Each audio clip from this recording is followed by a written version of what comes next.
আসসালামু আলাইকুম, welcome to my channel. আজকে আমি আপনাদের দেখাবো লাউ চিংড়ি।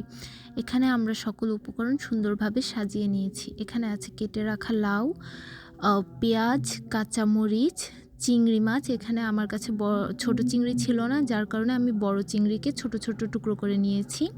এখানে ধনেপাতা আর মশলার মধ্যে রয়েছে মরিচ গুঁড়া, হলুদ গুঁড়া, লবণ, আদা রসুন বাটা, ধনে গুঁড়া, জিরা গুঁড়া। এখানে আমরা একটি কড়াইতে পরিমাণ মতো তেল ঢেলে নিব। আপনারা চাইলে এটা সরিষার তেলও রান্না করতে পারেন।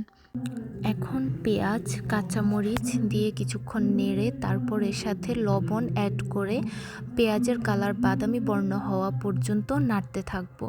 এতে করে পেঁয়াজ তাড়াতাড়ি মিশে যাবে। পেঁয়াজ বাদামি বর্ণের হলে এর মধ্যে আদা রসুন দিয়ে কিছুক্ষণ নেড়ে পানি অ্যাড করে নিব। অ্যাড করে কিছুক্ষণ নেড়ে নিব, এতে করে কড়াইতে মশলা লেগে যাবে না। এবার এর মধ্যে আগে থেকে রেডি করা সকল মশলা একসাথে দিয়ে ভালোভাবে কষিয়ে নিব। মশলা কষানো হয়ে গেলে এর মধ্যে চিংড়িগুলো দিয়ে হালকা পানি দিয়ে কিছুক্ষণ নেড়ে নিব এবং কেটে রাখা লাউগুলো দিয়ে মশলাগুলো খুব ভালোভাবে লাউয়ের সাথে মিশিয়ে নিব।